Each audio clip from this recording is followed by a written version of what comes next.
It's your boy Pat the Designer back at it again. Appreciate y'all for tuning in and rocking with us for another edition of the Windy City Breeze Sports Talk Daily. Hit that like button, subscribe to the page, man, because we have a ton of content to get into on today's episode. Got to give you guys an update on what's happening with rookie right tackle Darnell Wright. A little bit of a concern today coming out of practice, so we'll talk about that. Also going to look at where the update is on Teven Jenkins going from being day-to-day to week.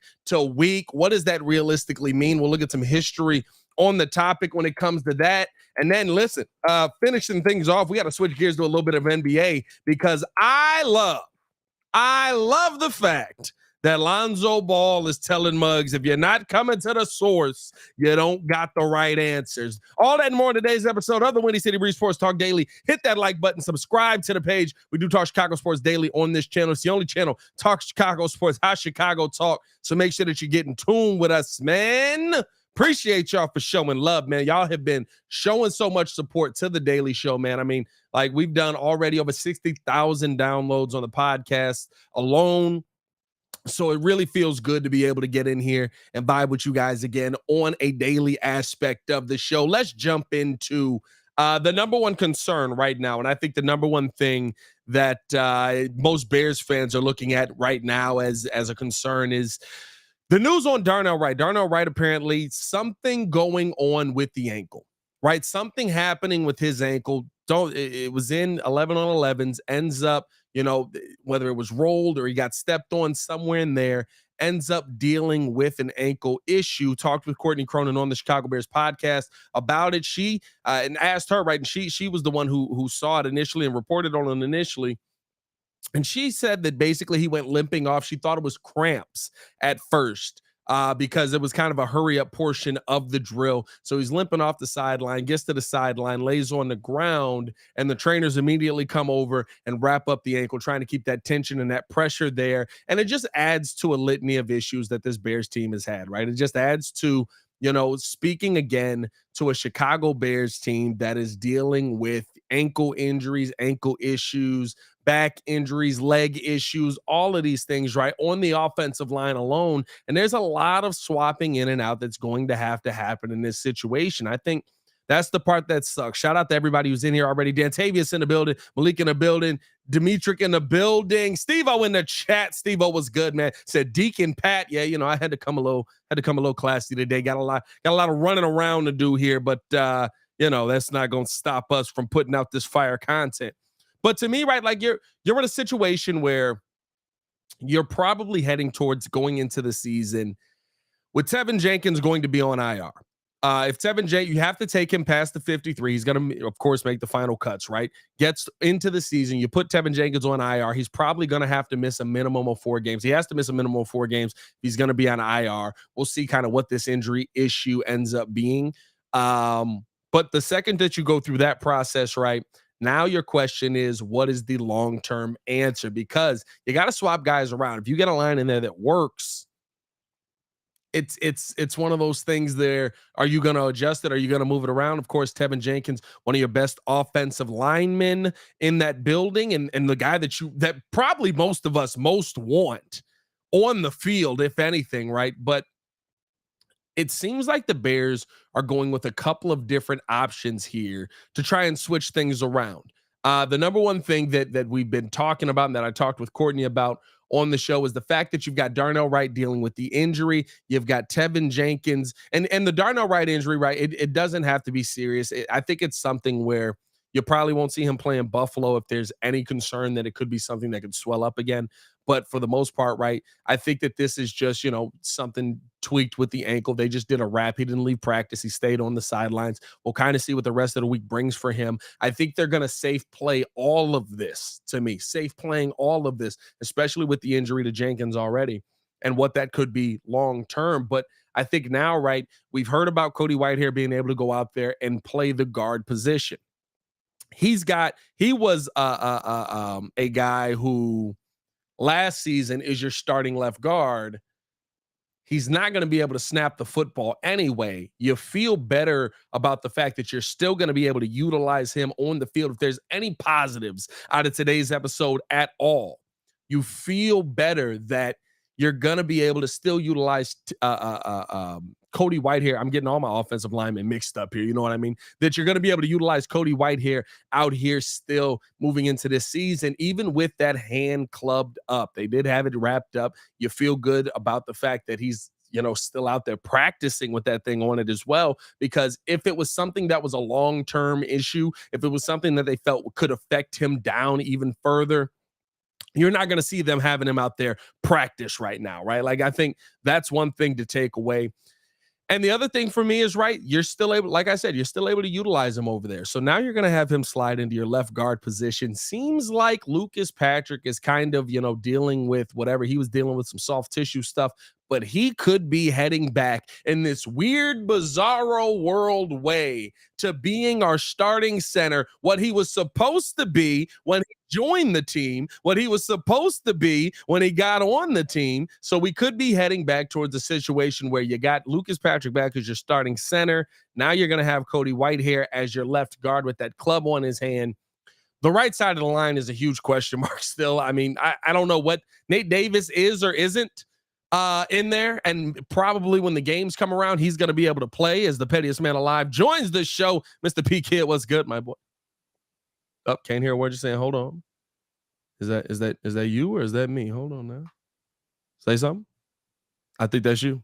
I think it's Kid.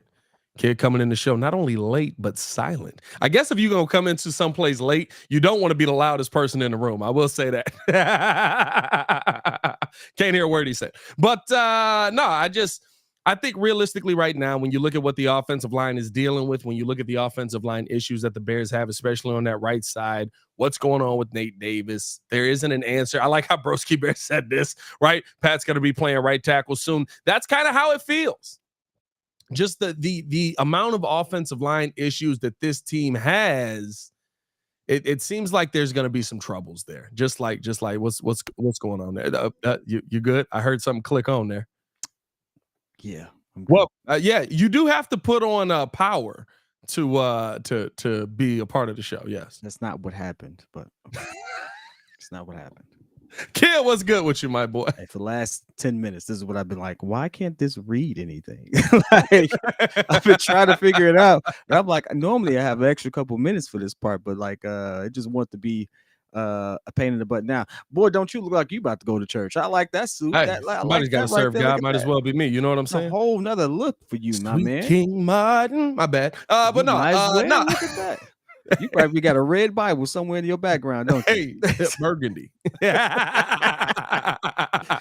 Oh man, listen, this is one of those things where just jumping right into it. Hey, speaking of praying, the offensive line, we need the offensive line, man. Listen, I'm praying for Justin. How about that? Because at this point, who's gonna be there? No, seriously though, this is one of those things where I think we just talked about this yesterday. You didn't want any more injuries. You didn't want anyone else to unfortunately not be available. And now here we are. And so again, can we string it together? This is one of those things where we've had good defenses, lingering offenses. Now we got all the tools we think we have. Can they stay healthy? It's like, just can we get a couple games? It would be nice to just start off the season. Just give me 6 games. I'm like, man, we look good. Like I would take a Chicago Bulls start to this season, even if it meant Teven Jenkins never comes back in Lonzo Ball fashion. Like I would have taken that, because at least I could say, you remember those first 7 games?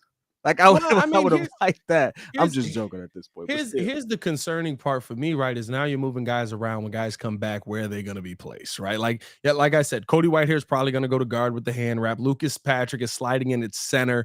Alex Leatherwood basically becomes your swing tackle. You've got all 3 of those things combining. What happens when Teven Jenkins come back? Yeah, you're able to just put people back in the right place. But now you built up 3 to 4 weeks of cohesion with this unit, hopefully with some wins that end up taking place there. Like you and this is the part where I'll say this, you're gonna get to see what Matt Eberflus is made of being the head coach of this team.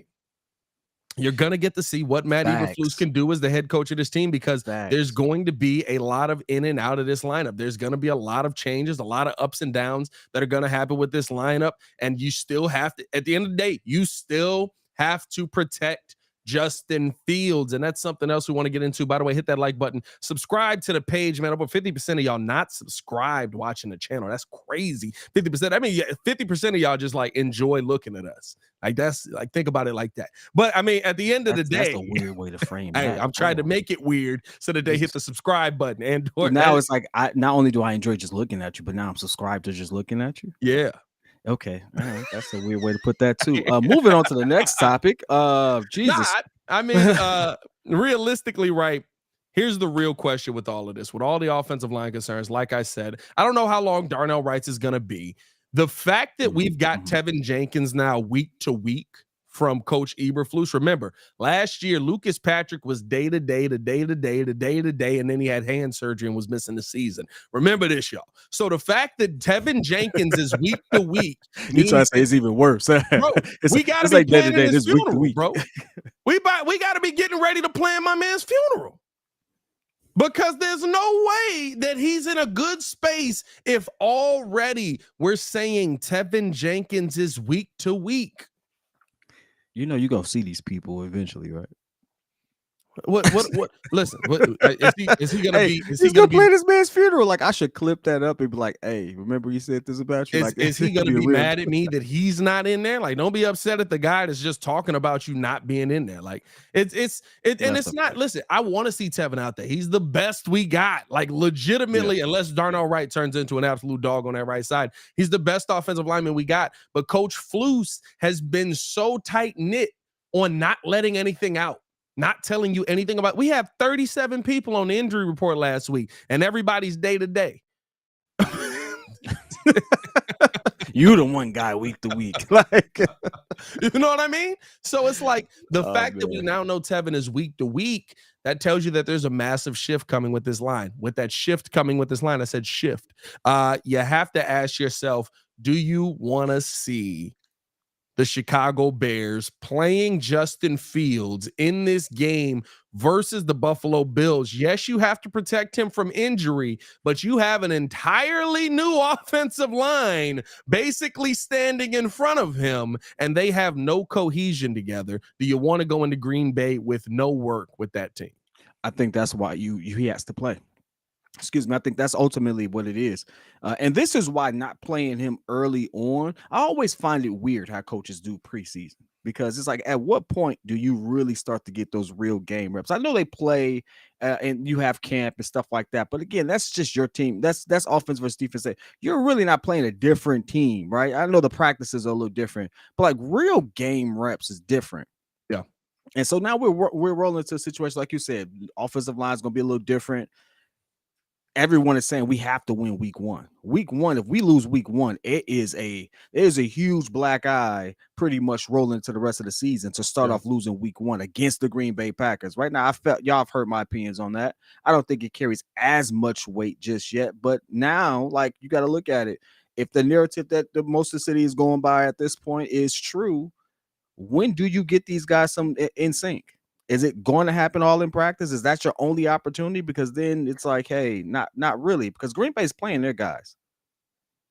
Green Bay is from what I've read, they're going to play their guys the first half. Yeah, Jordan Love's getting work. So if this whole thing is about seeing how Jordan Love matches up with against Justin Fields, you have to get him some game reps. He has to get emotion, and you have to see what this line is going to do to protect him. And there's no better opponent to do it against the Buffalo Bills. I mean, their defense is still highly rated. So yeah, he has to play at least a half.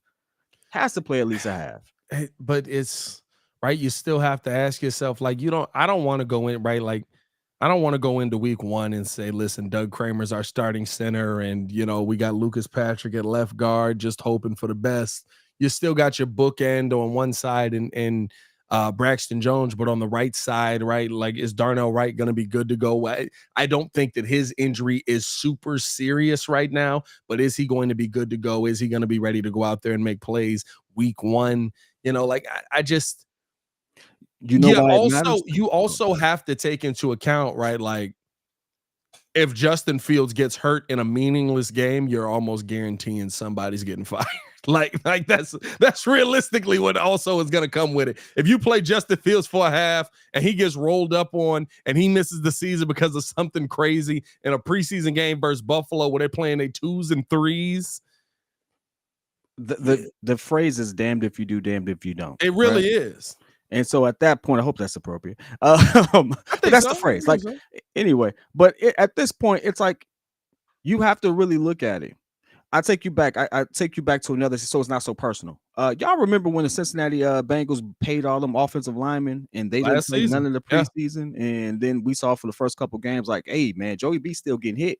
Yeah, and everybody was like, oh, that's because they ain't got no continuity. Because why? They didn't play preseason. Yeah, like that's pretty much what this is. Preseason is. I know it's just preseason, but this is where you get in sync. And I know there's some athletes out there that are going to sit there and say we don't know what we're talking about, but the tape kind of show us. I mean, here's the tough part, right? Even Lance Briggs and Jason McKee both said this, right? They said you get more from the joint practice than you get from a preseason game, because in joint practice you get to keep going, keep playing against the 1s and 2s, right? Realistically, we saw what we wanted to see in that second day of joint practice from the first team offense and the offensive line, and Teven Jenkins was a part of that. That's why this is all concerning, right? I believe Nate Davis was in there as well, right? You saw your first team offense go at it. And so it's why you feel okay not playing them. I also think with a lot of the injuries that have come up, if we were heading into the season, or if this was week 5, week 6, or even week 1 versus the Packers, right? I think that list is going to get condensed really fast, right? It's going to be 37 dudes missed this game, all dealing with day-to-day soft tissue injuries. And then by the time we get into the season, right, it's going to be Teven Jenkins. Maybe you got somebody on the defensive line, different things like that. But realistically, you're not going to see that long list of names that we saw, because guys play through injuries when the season matters, when the games matter, when the weeks matter.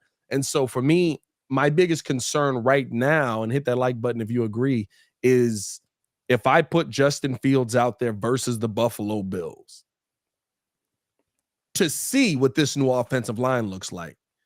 If that offensive line is bad, I can see that in practice. I can see that before we get to this preseason game. I don't need to see realistically what the Bears are going to run 3 drives and then go, oh, this is terrible in a real game, right? Like they're not going to play Justin for a half. That's not the philosophy that they go with. They didn't even. I don't even think they played Justin for a half last season in a game, in a preseason. I think even that's a mistake. I mean, at this point, I get that this is our franchise quarterback and stuff like that, but we hope. There was a time where you had to literally earn that title. We just gave it. You have to earn that at some point. And so right now it's like, yo, like I hear what we're saying. Justin got to play. Justin ain't earned. Oh, I'ma sit. It was rights, in my opinion. Now, y'all correct me if I'm wrong, but at a certain point, you have to earn that joint. It depends on the coach's philosophy, right? Listen, Bill Belichick threw Tom Brady out there every game. If we basing it off of that, nobody's earned the right. Because ain't nobody in the NFL as a quarterback accomplished as much as Tom Brady. You know what I mean? Like, if you gonna base it off of that, nobody's earned the right. Like every coach could go and be like, "You Brady? Did you Brady something this week?" If Josh Allen don't play, I can see why Josh Allen don't play. Patrick Mahomes don't play. See why he don't play. Aaron Rodgers. We're naming people who, like, there's no question as to what their ability is. Yeah, I can see that, right? We still got question marks. You got to play. You got to do something. You got to get in sync. Because, again, would y'all rather they go out there, and if this is a catch-22, we know what it is, but would you rather roll into week 1 looking trash? Against the Packers? I would say, right, like the one thing that also goes into that Bengals situation is kind of what we've seen here in Chicago with our starters is, there was a lot of guys that were banged up. They weren't risking them in the games. I'm not going to put you in these games. I'm not going to play these guys in this game because, they're dealing with little soft tissue things and different things like that. When they got into the season, they had no continuity because none of them were ever there during practice. At least on the Bears side of things, right? Lucas Patrick has been a part of this offensive line in practice. Teven Jenkins, even though he's going to miss considerable time, has been a part of this line in practice. Braxton Jones and Darnell Wright have been there the entire time. Nate Davis is my biggest fear, right? Teven Jenkins is basically just going back to where he was. Like literally, he's just like, oh, I guess I'm just back over here like I was last season. Now, granted, I don't love Teven Jenkins at left guard, but at least we got somebody that's a veteran that's competent out there that's going to be at left guard next to Braxton Jones. It's not just leaving Braxton Jones on an island. You're probably throwing Mercedes Lewis out there to help him there and the right side. Mercedes Lewis going to get more snaps this season than he probably got all last year because they're going to be like, all right, go help him over there. Yep, if you can help him over there as well. Hey, can we clone you and just do double duty over here? Go match protect. That'd be great. But I foresee. I get the Bengals analogy of it, but those guys never had a full-on opportunity to build continuity. That's I think fair. That most of the names on this line have, outside of the dude that we paid $30 million to show up here. I mean, interesting thing, right? Very there. Interesting. Is that going to be Ryan Poe's first mishap? No, I mean his first signing was a miss kind of, right? Like who was our boy that he signed and he ended up having he failed the physical. Y'all know who I'm talking about. Let me know in the comments. Oh, well, he could have still extended that contract to him. Pace would have done. Larry Ogunjobi, Ogunjobi, right? Something like that. I think that was his name, Larry Ogunjobi. But it was the first contract he signed. First contract he ever signed. First player he ever signed. Didn't work out. Hey, he can't play here because. Well, that was a good move by him because he could have still extended the contract. It was a good move to take the contract away. Ryan Pace would have been like, "Hey man, we don't care about your body. Keep it going, man." I ain't gonna charge that to him. I think that was good business. It was a hard move though. Yeah. You know, because I think we all were sitting there talking about how good he would have been. But at the end of the day, first year was crazy because remember we wanted to sign old boy from the Bills too. We signed him, and then Buffalo ended up matching his contract, so you didn't get the offensive line help there. But his first year was just like, hey, I tried. He's trying to put in work. I tried. Hey, who was that? Was that Lou Williams and who did that after they ended up losing in the playoff game to LeBron? They was like, hey, we tried. Oh no, that was Kevin Durant. That was a Lou Williams versus KD. It was versus KD. He's like, I swear we tried. Like, we put a hand up. Yeah, we double teamed them. We triple teamed them. We talked about it. Yeah, you know the whole thing is, I know that this is we don't want to drill on this too long, but at the end of the day, I look at it as we got a rivalry game coming up week 1. Yeah. I don't think the Bills care so much as far as the preseason is concerned. Mind you, they have people to protect themselves, right? So like each team is you're looking at that. It's still preseason for both teams. They ain't like the Bills are like, go just get Justin. Like, no, like they got people they want to protect as well. So like I look at it as the best opportunity to see, let that line really get a feel for where Justin's going to be, how Justin operates and stuff like that against real pressure and things of that nature. And it'd be good for us to see as well, so that we'd actually have some hope rolling into it. Like if you're worried about getting hurt, like he can get hurt in Green Bay. Like, it's football. Like you're gonna get hurt. You see the White Sox news? Whoa! And this show just pivoted. Whoa! We got breaking news, ladies and gentlemen. Go ahead and put the sound up because there you go. Whoa! The Chicago White Sox have announced that Kenny Williams, executive vice president, and Rick Hahn, senior vice president GM, have been relieved of their responsibilities effective immediately. The Chicago White Sox have cleaned house, ladies and gentlemen. Whoa! I never in a million years expected that to happen. Why? Bro, because Jerry don't fire. No, it's just Jerry. Ain't nobody above it. There's no one else there. It's just Jerry. Jerry don't fire nobody. Kenny Williams has been here 20 years, kid. He's been here 20 years. That's how much I know about baseball. I'm like, why? But you know what I also think? Wow. You know what I also think? Wow. Business is people say copycat league. Copycat business. What did the Bears just do? The Bears, forget the Bears. They doing what the Bulls did 2 years ago. Really. I'm just saying, but what did they all just do? They all just rebuilt. They just rebuilt. They doing some stuff, right? Guess what? Them owners talk. You don't think Jerry know the McCaskies? Wow. No, I'll tell you this right now. I'll tell you that this was not our plan to get into this at all. We're not gonna spend a ton of time on it, but this is huge news here. I said this yesterday on the Locked On Bulls. Don't be surprised if this is a setup where we only have one team in Chicago. This could be a setup not to rebuild here in the city. Jerry's talking about wanting to get out of guaranteed rate field. There's a thought process that he might sell the team, that we don't go to games. Like if the White Sox move, I'm gonna tell y'all this right now. It's because of us. The Brewers might be leaving because people don't go to games. The Oakland Athletics are going to Vegas because people don't go to games. We don't go to games. I'm not going to sit out there and watch a bad baseball team. I'm not. I'm not going to lie to you. Games, though.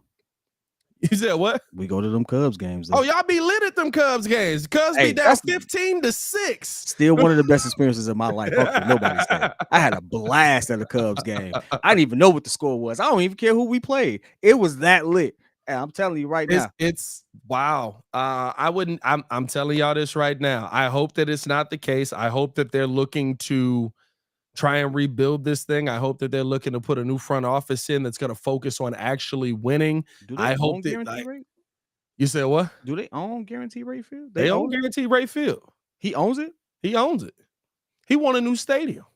Oh, I was about to say he might turn that to a football field. He want a new stadium, and he's gonna want the city to fund it. And you know what I say to that? Hey, bro, you ain't funded nothing for this team. Why should we fund your stadium? If the city didn't fund the Chicago Bears and allow them, that's very different, bro. I know it's different, but still, like if the city had this push and pull with the Chicago Bears, the White Sox ain't getting it. The only hope that he has that the city is gonna fund it is that, that's it exactly. The White Sox are worth 1.7 billion, the Bulls are worth 5. But the only hope that he has is that the city is going to fund it, is that the city's already in fear. One guy worth 7 billion basically is what you do. No, for sure, but for sure. Yeah, sell it and get out. The only hope that he has is that the city is going to fund it is if the Bears leave, because they're not going to want to lose multiple teams. They're not going to want to lose 2 teams in a span of whatever it'll be 5-6 years. Hey, I'm telling you right now, Soldier Field look really good as a baseball field. It's not even shaped the right way. I know. I know. Hey, they put that little spaceship on top of it. They figure it out. Oh, man. That's crazy, dog. That is crazy. My mind is blown by that. So I got to ask you some questions as a follow-up, because obviously this is, if you all don't know, Pat has been a Sox fan since ever. I have not been a baseball fan since ever. I only have 2 teams, and I cherry pick on both of them. So now his history is pretty much being made. You see this guy pretty much most of your life as the VP and things of that nature. What would you like to see happen? My life. I think he's been there my entire life. Bro. All your life, bro. Like, I'm not gonna lie.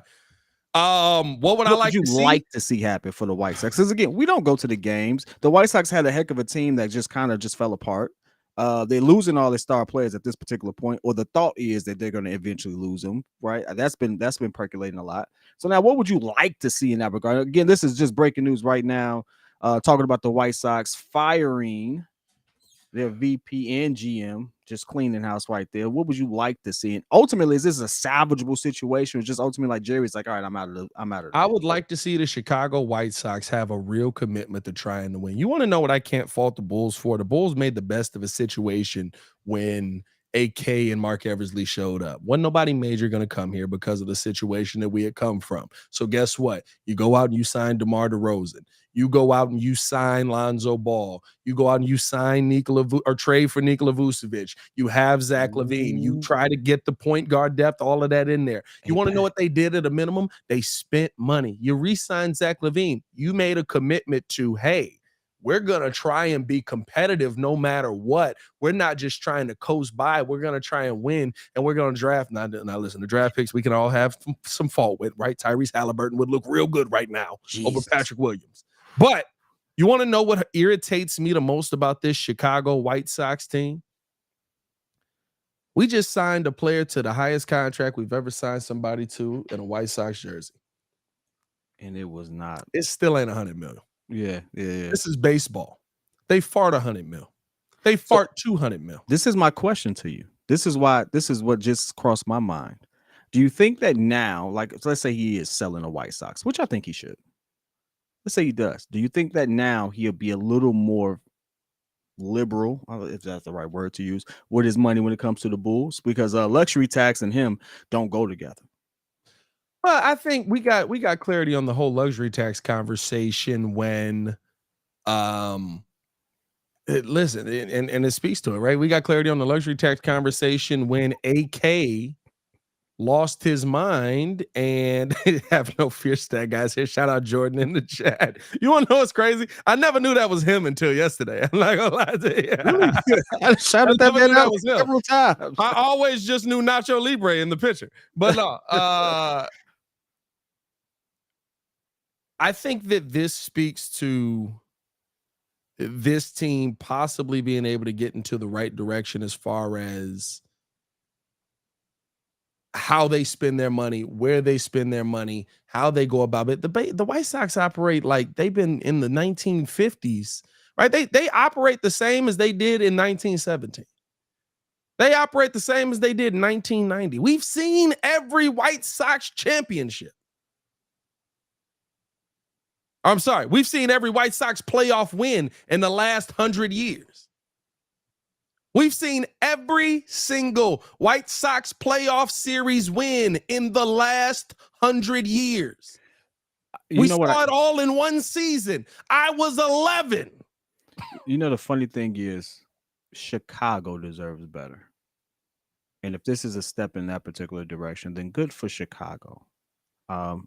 The city is falling apart, as we all know. So the city, see the teams as they are and stuff like that, it's kind of weird, but it's good that we finally, like, New York doesn't have a problem spending money.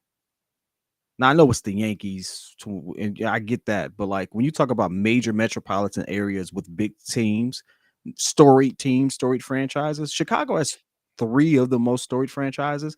We have 3 of the most storied franchises in sports history. Yep. Why are we only beholden by one? Why did it take the Cubs? Because years? I know baseball is a much harder sport to win in. Don't get me wrong. I think that the difference is the love of the team, the love of the sports in America has changed, right? Baseball was America's pastime. That's a fact. How much baseball you watched in the last 10 years? I'll be honest with you, this is the most baseball I've ever watched. Yep. It's actually fun now. Hey, look, and partially because you got to do it for a job. Because I got to do it for that. You know what I actually mean? got to see I got to see what I have to actually know who Ohtani is. I didn't care who he was initially, and that's what I'm saying. Have to know. That's what I'm saying. Like it's there's what people viewed as the best sport to watch changed. Football came on the scene. The Chicago Bulls are new. They're not new, right? But they're Bulls the newest. No, they're not the newest. I mean, New Jersey and all of them. Like, there's a lot of newer teams that have come in. OKC, right? But I'm talking about in Chicago. The Chicago Bulls. Oh yeah, they're the newest team in Chicago, right? Like, Blackhawks were there before the Bulls. The Bulls came around 66. Blackhawks were there before the Bulls. Yes. Okay. Bulls are the newest team in Chicago. Bulls are Chicago Fire. But yeah, like I said, so Bulls are the newest team in Chicago. And it's one of those things where realistically, right, like the care for the Bulls was very high in the 90s because we had the greatest of all time. Baseball just fell out of favor, but that doesn't mean that you should just fall completely. Like the fact that the Cubs have had so many seasons where they aren't willing to spend money, to me is an incentive where you should have been so willing to spend money just to say, y'all are supposed to be the #1 team in the city and y'all can't do nothing about it. I ain't gonna lie. My dad's a soccer fan. He roots for Manchester City. It's basically the same thing. Manchester City to Man United was basically the same thing as the Sox and the Cubs, right? Man United was the #1 team for years. Big team. They had all the money. They had all the players, all of that, right? Man City got bought by some dudes in Saudi Arabia. Take that for what you will. Grain of salt, whatever. And all of a sudden, they was like, we got one goal. We going to throw so much money at these mugs that y'all not going to be able to not have us as the best team out here. And they did. The White Sox highest paid player is Andrew Benintendi in history. This man makes $75 million over 5. What's Tim make? Tim is on a team-friendly deal. Everyone the White Sox get are on team-friendly deals. You caught lightning in a bottle once. It's time for a change. And that's really what it is. I can't believe they did it. That's all it is for me. I'm in disbelief that they did it.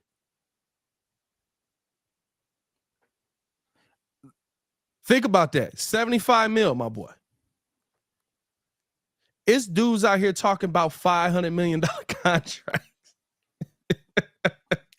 I kid you not. $75 million over 5.